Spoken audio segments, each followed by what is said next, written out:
everybody, Sam Lewis here with the See Positive event again 2021, and today we have the lovely Les Roberts. Now Les Roberts has become a friend of mine over the years. We've met through networking and we've worked together before. She's even helped my daughter out. So yes, thank you very much for joining us, Les. You're absolutely amazing to come on board and help us with this. So I'm going to tell you a little bit about Les.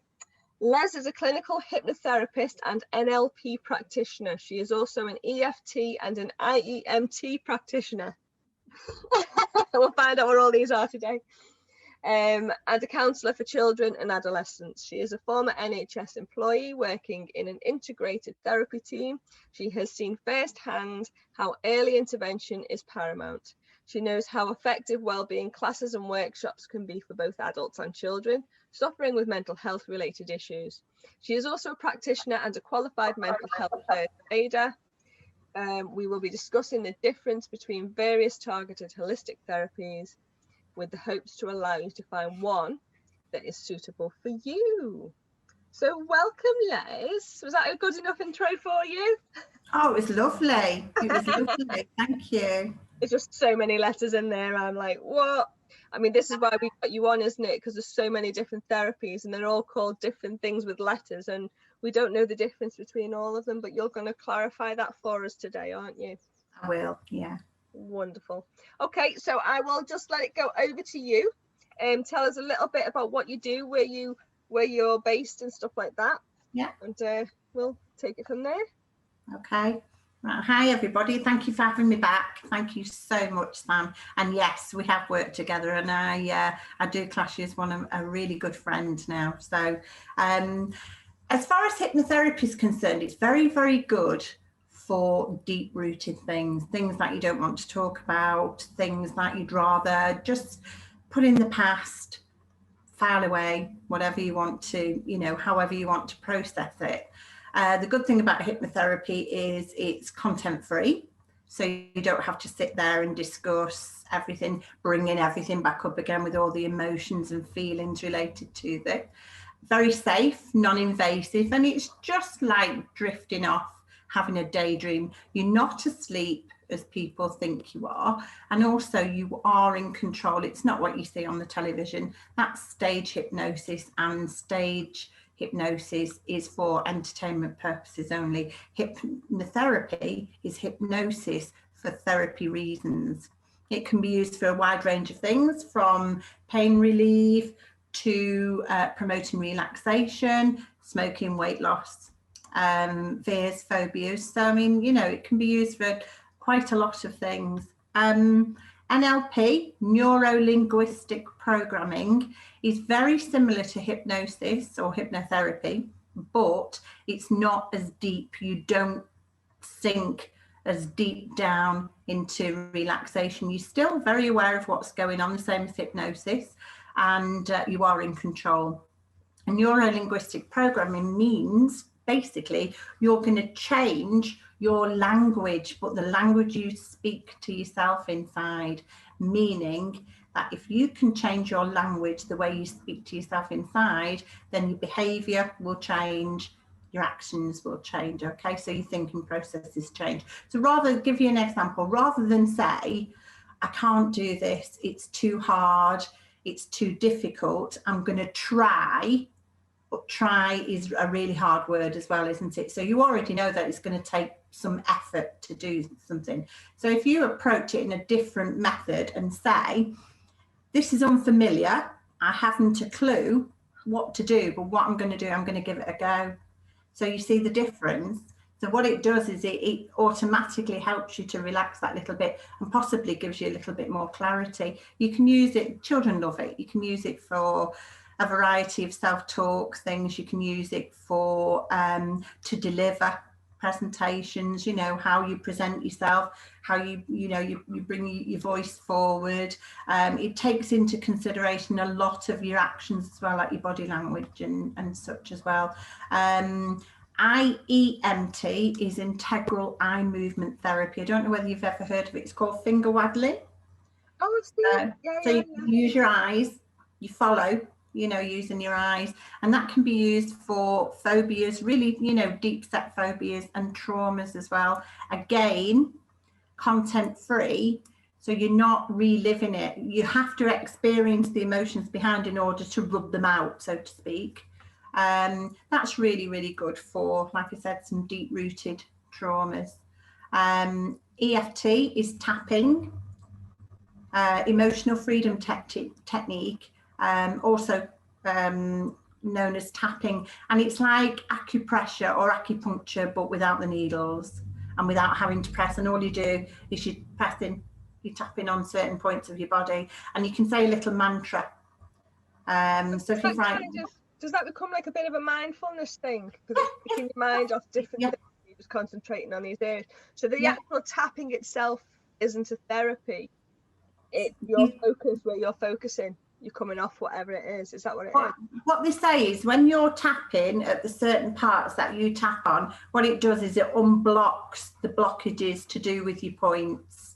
So in a way it is effective, but if you're in the middle of delivering a speech or you're in the middle of shopping, you don't want to be stood there like that, do you? So what you can do is you can refine it through practice yourself, and just have maybe where you just sort of, you just tap in one part of your body, or you just tap in your hand or your wrist or your chest. So it's really good. It's very effective with children once again, but it's really effective with adults who get themselves worked up. So it's very good for anxiety, where you can manage that anxiety.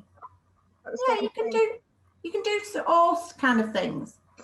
You can make it up. You don't have to use your meridian points. You can make it up, really. It doesn't matter, whatever works for you, but there is a set thing to learn, at the beginning, which is really, really good. And I think that's it, really, apart from counselling for children and adolescents. I do see adults as well, but from my experience now, I always feel that with all the other tools in my toolkit, that what's the point on sat there talking about it when it can be fixed a lot quicker and a lot less painfully, if you get me. So that's really good. How long have you been doing this for, Les? 2016 properly. But I opened this place where I am now in January 2020. Wow, right before lockdown. Oh, no. Yeah, I did work at home, and I worked in another place before, but I actually invested in this place. So I've got 5 rooms altogether here, which I hire out the rooms on an ad hoc basis, and there's a training room. There's a room that's quite big enough, to hold some training as well. I got the keys on the 20th of December, opened on the 14th of January, and then 9 weeks later, sat at home. Oh my goodness, I bet you're gutted. But I was very fortunate because I'm classed as mental health. I was very fortunate that I was allowed to reopen from the lift of the first lockdown. So second and third lockdown, I've been working. So. And how do you find it? Have you had do you have a lot of clients now on mental health? Is it like, because I know wherever we go trying to get counselling for cancer, there's waiting lists up to like 6 months per year now. It's ridiculous. Yeah, as far as counselling's concerned, there is a waiting list. There's a waiting list wherever. I've just finished a 9 months commission with St Helens Mind, where I coordinated their telephone counselling service. They've never done it before, and they got funding, so they asked me to come on board and look after the counsellors, as well as like triage all the clients that came through, and it was very, very, very successful. It's only just finished now. But as far as counselling is concerned, there's a lot of counsellors out there, but private counsellors.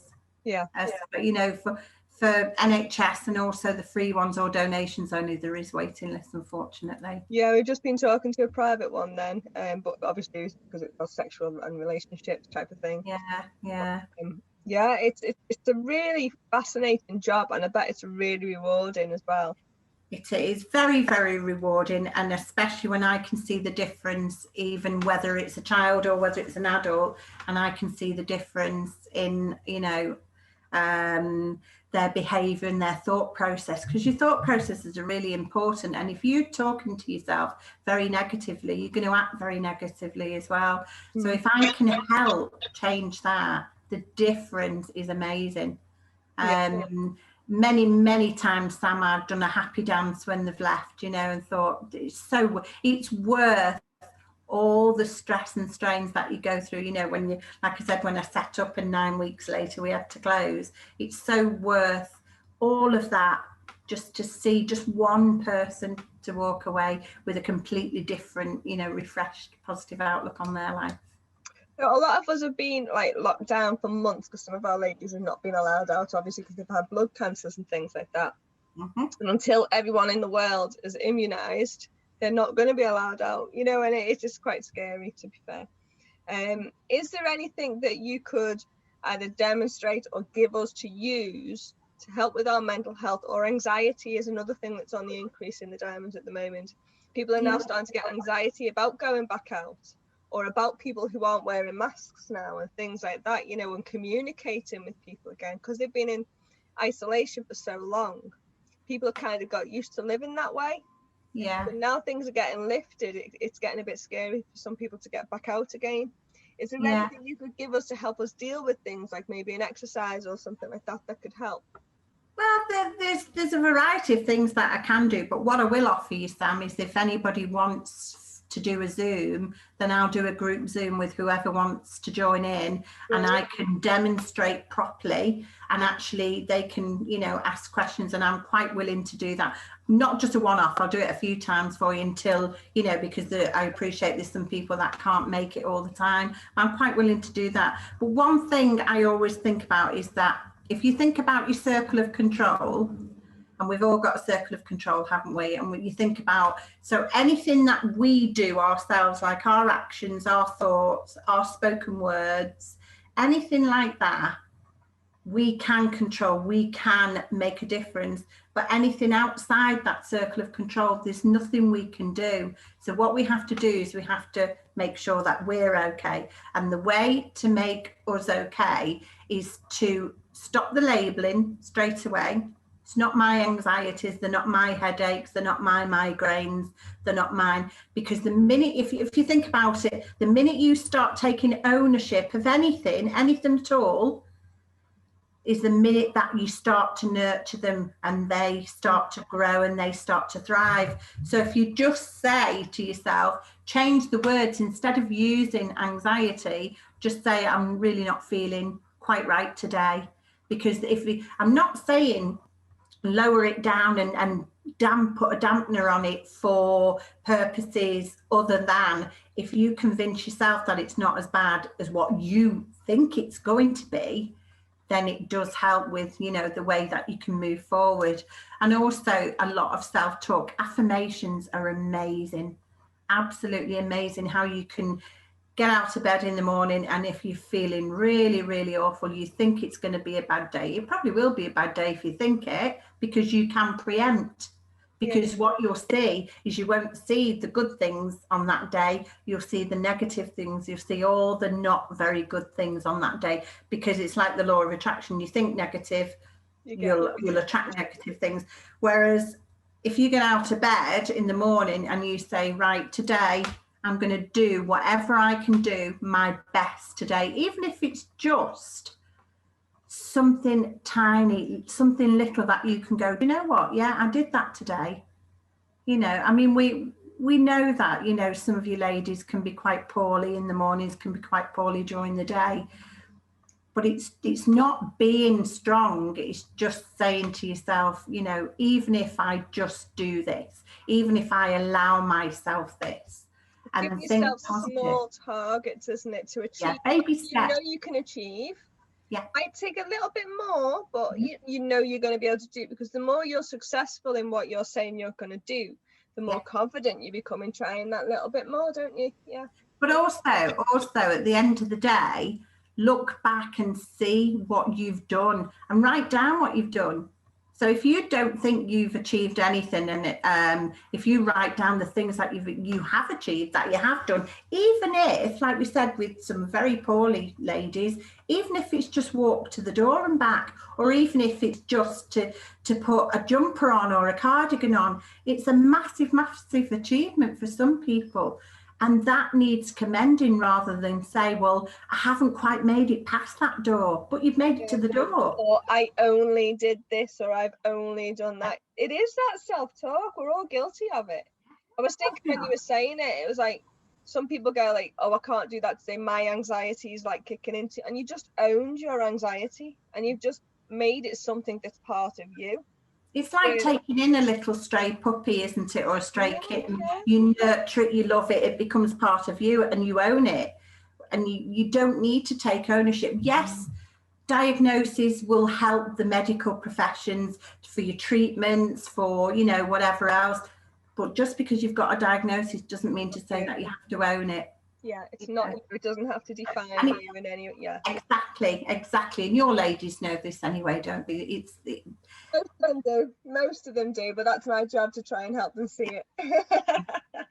Yeah. No, I think you're right there. I think we had Jo Howarth on, you know Jo, don't you? Yeah. We had her on the yesterday, and she was saying about having glads, you know, the way she posts every day. I'm glad this happened, I'm glad that. And she said, I used to keep a gratitude diary, but she's changed it to a glad diary because it's things that have made her happy that day. And the funniest thing was she put on her ones last night that she was happy that she did the talk for me, and she was happy that I remembered to record it because I've been forgetting to record things. But she put that on a list of glads, and I went to my children last night and I said, right, I want you to give me 3 glads today. And they were like, what do you mean? What do you mean? Why are you being weird? I said, what 3 things are you glad about today? And then I don't know if anybody's like this, but when you ask your kids how was school, they don't remember. Oh, there's nothing like that. But when I asked her what she was glad about, she went through every single class and pulled something up. And I went, that's 3, give me 1 more. And she, okay, give me 1 more. And it became, again, it was funny, but I could see her sort of like light up a little bit because she hadn't realised those were things that she was glad about. And I did it for each of my children. And my little boy, he's Mr. Negative of everything, but he managed to come up with 3. You know what I mean? And it was like, right, okay, I'm going to do that again today. They're going to think I'm weird, but it makes a difference. And I think, as you say, especially at the end of the day, before you go to bed, little pad at the side, all the things you're glad about that happened today. And I have to do this just because my mind's like, to go to sleep. On the opposite page, what I have to do tomorrow, or what I'm aiming to do tomorrow. Because if I don't, they fuzz around my head. So I just empty it. And then I'm not trying to remember it. And I seem to relax a lot better to get to sleep. I do that a lot. What I do is I do my gratitudes, but I do my gratitudes. I wish I'd brought it now. I have a jar, I have an affirmations jar, just a big Kilner jar. And I use Post-it notes like these, all different colours, like that's pink, blue. And I write what I'm happy about, what I have achieved that day, but I write it in the present tense so that when I read it, whether I read it in 6 weeks, 6 months, 6 years, it's happened, but because it's in the present tense, it's as if it's happening all over again. So wow. Yeah, exactly. And what I do is I do exactly the same as you. I do my affirmations, and then I have a pad, and the minute I close my pad, the sound of that means leave it alone, Les, till tomorrow. It's there, you know it's there. Go to bed, go to sleep. You can pick it back up in the morning. Exactly. And the other thing as well is I wake up at 4 o'clock in the morning, and if I have forgotten something, the pad's there. Oh, write it down, go back to sleep. Yeah, done that as well. That. I think the more you get into it, the more you think, well, I don't need to write that down because, you know, I'll either remember it, or sometimes I just turn over now and just think, do you know what, I'll remember that in the morning. And most of the time I do. Sometimes I don't. We don't. We've got chemo brain. You've got no chance. Everything has to be written down. There's a list coming off my list, and the list to find where my list was put. But at the end of the day, is it the end of the world if you forget something? No. You just make it the next day, don't you really? Or you know. And I also I think think that people are relying on you, but then yeah, they understand it. The people who love you, they understand the situation. yeah. So. I also think our expectations of our, you know, of what we do in life, I think we set ourselves up to fall, to make mistakes, and or to not achieve what we, you know, we want to achieve. So like you said earlier on, it's baby steps, and it's seeing the good and the positive things that you've done every single day, not the negatives. The negative, it doesn't matter. They're done, they're gone, leave them. It's not a challenge to see the negatives. At the end No. of the day, we all know, pardon the expression, but SHIT happens. Mm-hmm. We just don't need it in our face all the time, you know. No. And it's the same with the cancer diagnosis. We know what can happen. I don't want to see it all the time. And that was one of the reasons why I started up Sam's Diamonds, because there was other support groups I went into, and every other day someone was passing away. And I didn't need to see that or celebrate their life or anything like that. I didn't know them. And all it was doing was pulling my ankles down while I was trying to swim. Of course, yeah. So it was a case of, right, I want a group where it's a positive group. People can have a moan if they want to, you know what I mean? It's not completely positive, hairy, fairy, sparkly, Sam's Diamonds, you know. You can have a moan, you can get things off your chest, and you'll get like 100 and something people try and support you. But if you're in a really bad place and what you put is really bad, I will delete that and we'll have a private conversation and we'll sort it out, because everybody is trying to do their best, aren't they? You know, and what you surround yourself with is what you become. So if you surround yourself with negative people, you end up merging into one of those and talking negatively and getting in conversations with them. I live in my own special sparkly world where everything's positive, because I've made it that way, because I'm happy there. And, you know, sometimes people talk derogatory about that for me. Be, oh God, you and your little sparkly world, nothing bad happens. And I'm like, no, it doesn't. No, it doesn't. And I'm happy with it that way. You know, I won't watch the news and things like that. But sometimes I think we have to adopt that ethos. Sometimes we have to think, how am I going to, like at the beginning of lockdown, take the beginning when it was just COVID, you know, all doom and gloom. And it got to the point where I just didn't turn the television on at all, because it was the same thing. They weren't mentioning the people that had recovered, the people that were surviving, the amount of people, you know, that had COVID and were, you know, and getting better. It was all doom and gloom. And that's what the media does, because if you think about it, good news doesn't sell as good as bad news. And that sounds really awful, that. So what you have to do is, if it's getting too much for you, you remove yourself. The same as, I don't know whether anybody else has had this thing. We've had 12 months of where we've been able to look at our lives and look at what we've achieved and look at where we're going and make decisions whether to keep friends or keep, you know, doing whatever we're doing. Because if it doesn't feel good, don't do it. You know, it's funny, you know, at the very beginning of this lockdown, I said to Jeff, I said to a few other people, this will be interesting now, because the whole world is having to do what cancer patients had to do. Yes. So we've had to stop doing our job, stop doing everything, come on the treatment roller coaster, step off that roller coaster and onto the treatment one. And then when you're on the treatment one, you're allowed to get off every now and again and just recover. But while you're recovering, you're looking at the other train thinking, do I actually want to get back on that? Yeah. That life is not for me anymore. Why was I doing that to myself? And you get that perspective and the chance to look at what you've been doing. And I will honestly say 9 times out of 10, when people come out of treatment, yes, they have the rug of treatment's been pulled out from underneath them, the support's not there anymore. But the biggest thing to deal with is, who am I and who do I want to be now? And stop looking at the old person, because this is me now. I've got a new opportunity. What do I want with my life? Because you've had that time to sit back and think. And I think that's what's happening now with the whole world, because they've had to stop and get off that train. They're all looking at it. Oh, hang on a minute. This person's not been in touch. This person's not been in touch. Exactly the same with the cancer journey. Are they really a friend? Or are they just an acquaintance in work because they haven't had anything to do with me now? And this family member hasn't stepped up or offered to help. And you know, you just sort of like, perspective is right there in your face. And it's what you do with it and how you deal with it that is often the problem at the end of a treatment journey, which is why a lot of us go into a depression, because it's like bang, bang, bang, bang, this is happening, this realization, what are you going to do? You know.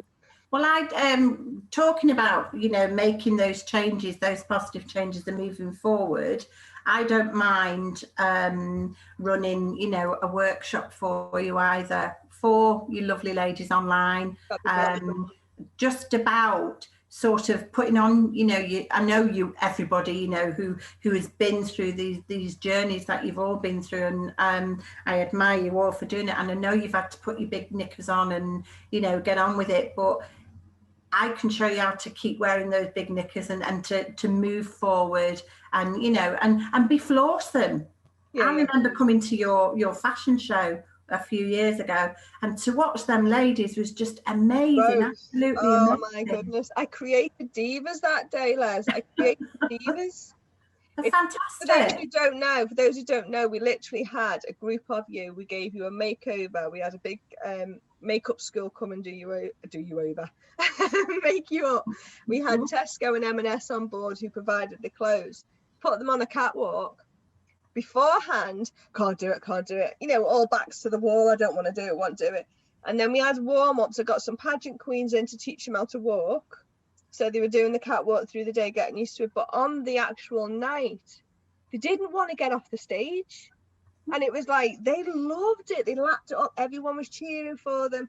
And then afterwards, I know it sounds really like I'm being dramatic, but just walking around the room, their chins were up, their chests were out, and I was like almost crying looking at them, because it just created this air of confidence. If I can do that, what else can I do?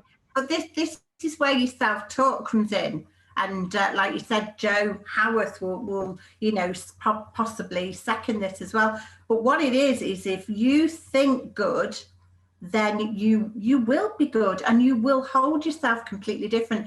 In NLP, they say it's like walking with power and grace, and I always remember that, you know, because you walk in, and it's not being egotistic, it's not being big-headed, it's not saying look at me, it's a case of saying to yourself, I'm amazing, I am awesome, and I don't care what any of you think, you know, I know how I think. But I've learned that over the years, like, you know me, and I am 7, not now, I am 6 and a bit stone overweight. I've got almost 7 stone to lose, but that's for health and also for me, because I've been quite unhappy, you know, with my weight. But we won't go into that, why it happened.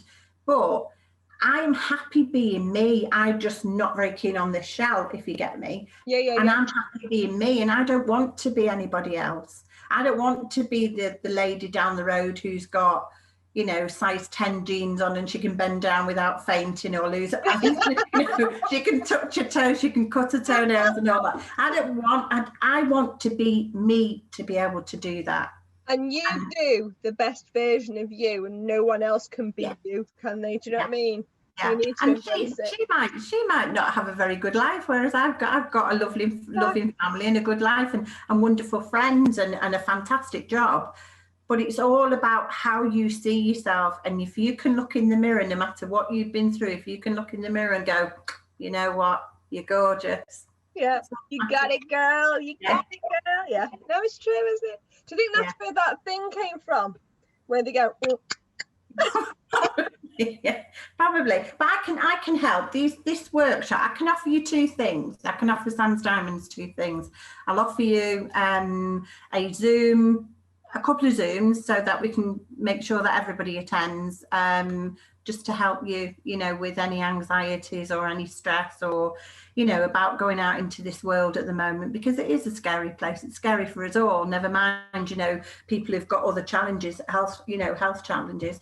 And I'll run you a few flawsome workshops as well. Oh, sounds exciting. Thank you. I'll have to take you up on that one by the looks of it. We've got comments already. That sort of workshop sounds good, Les. Yeah. The workshop sounds great. What's this called? The workshop should be great. Thank you. Yeah, get in. We'll get them sorted. Yeah, happy to do them.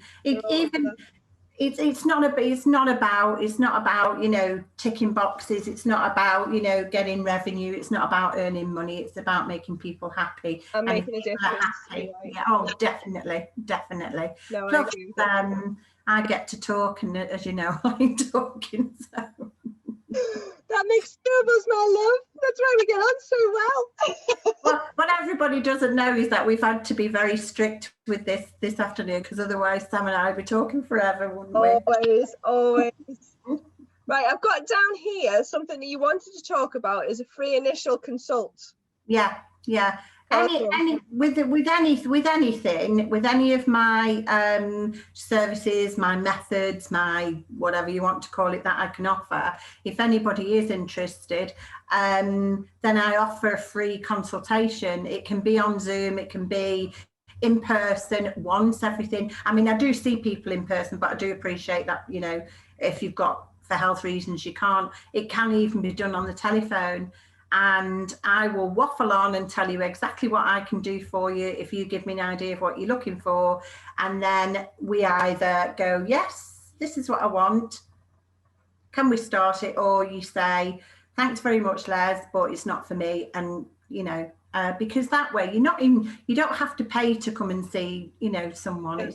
It's like going looking for a sofa. I know you shouldn't compare a sofa to me, but like going looking for a sofa, you get to sit on it first, don't you? You get to try it, and if you don't like it, then, you know, I shouldn't compare myself to a sofa, really. Where's that positive talk stuff you've just been I know.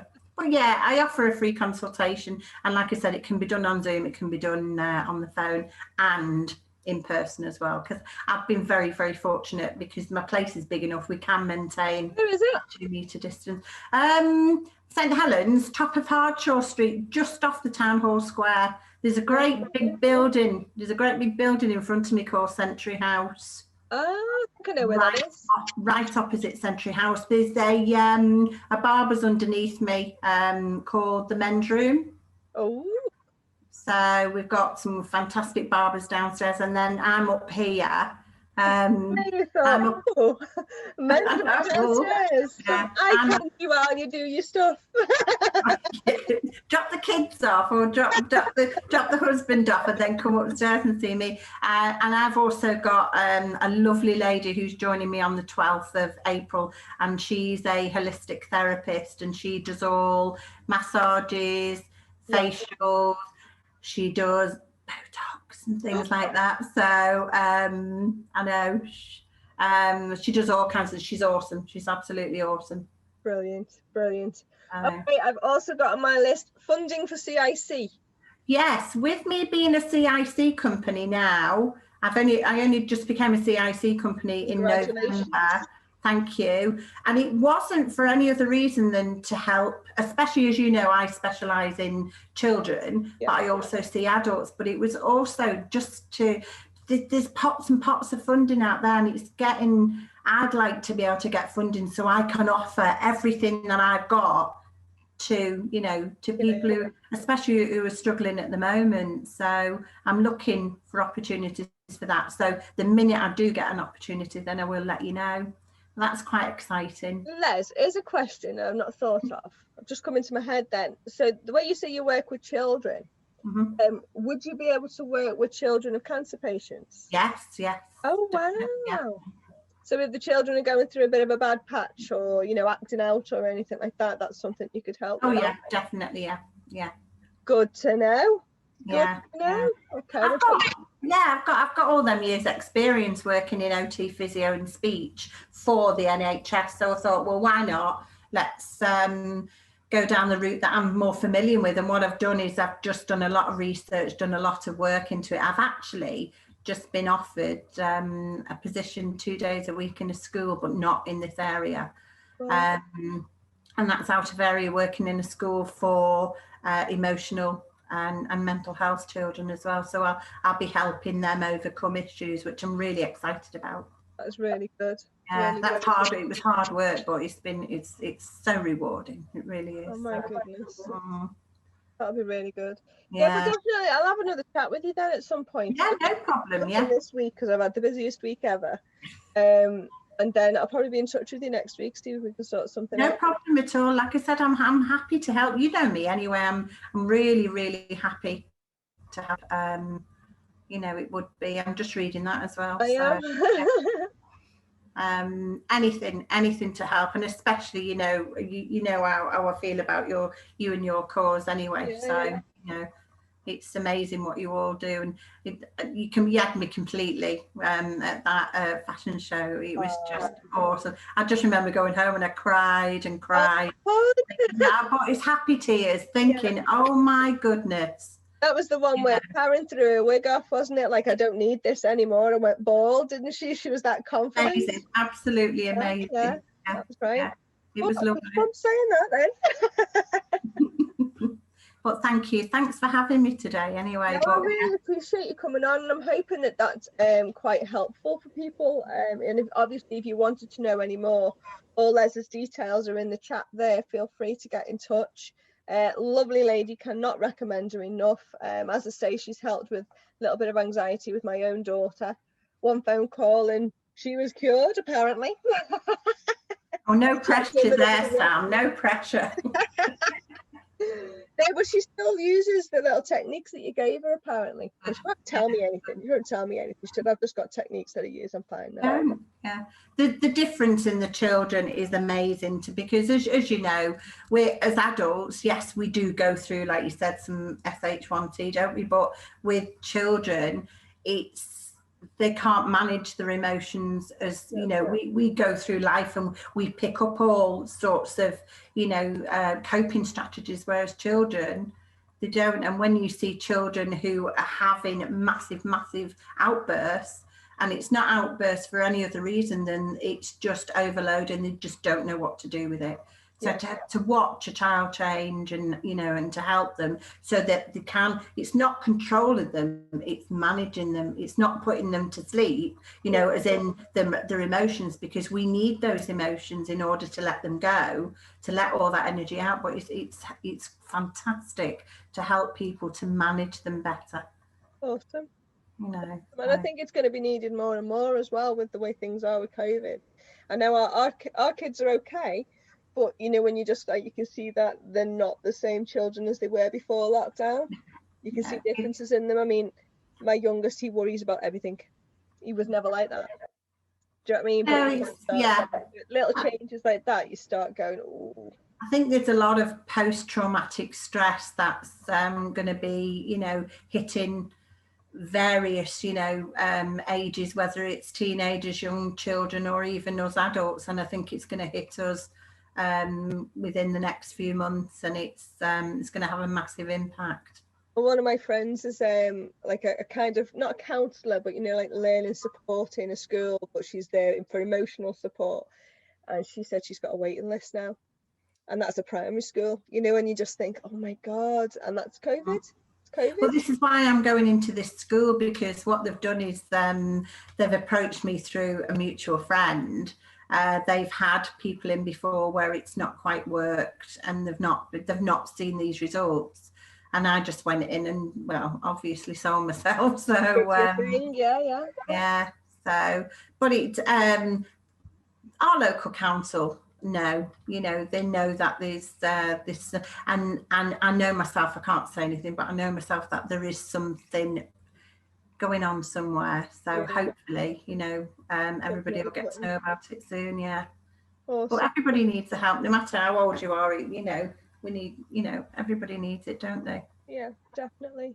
But like you say, all those different treatments, you know, the different, because we were talking about the difference between NLP, and we drifted off as usual. We were talking about the difference of NLP, hypnosis, and all that stuff. And you briefly touched on which one touched, what I did there. EFT, yeah. You touched on what we were talking about,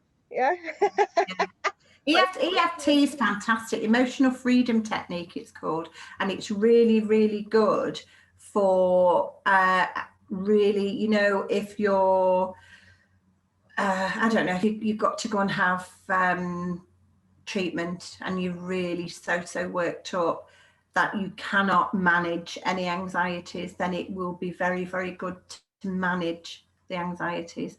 doesn't get rid of it. What it does is you manage it so it becomes a lot calmer, so you become calmer, so that, you know, you can think clearer and you can behave, you know, clearer as well. But it's also very, very good for pain relief as well. It's really good for pain relief. Is that the EFT? Yeah. Yeah.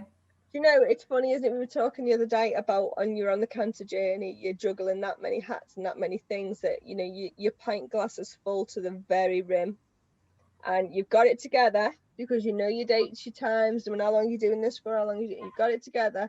But it can just take something really small just to prod that glass, and it just makes it overflow a bit. And, you know, that is that I see that all the time.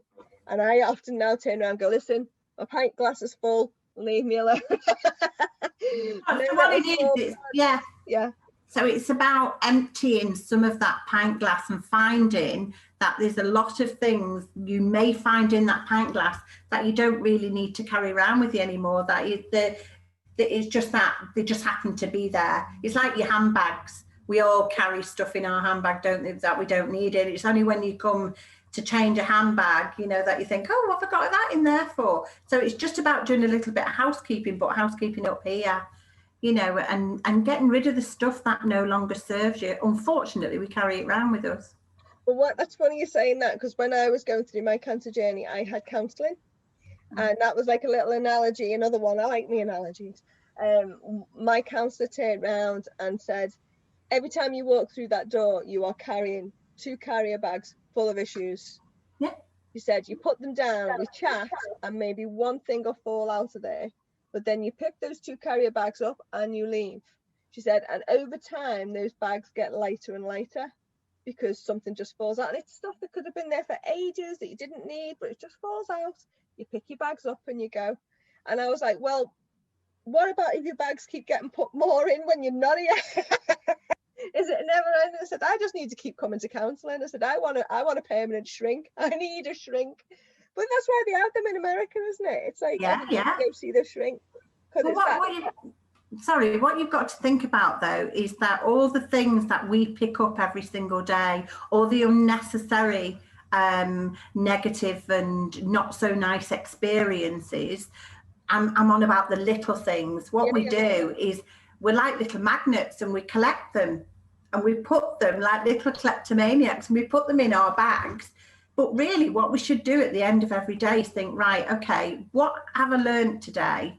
What can I do about these niggly things? And if they don't serve you, if they're unwanted, old, outdated things, what would you do if you found something in your fridge that was outdated? It goes in the bin, doesn't it? And it's exactly the same. But I can teach you strategies to do that. It's very good. Well, you can do it. In fact, I'll tell you one now you can do. I'll leave you with a tip, okay? Yeah.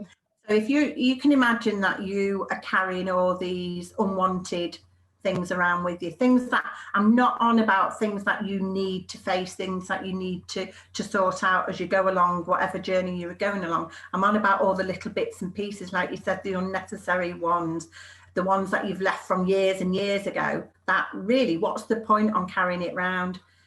And what you can do is you can imagine, just close your eyes and imagine that you're writing things on a balloon.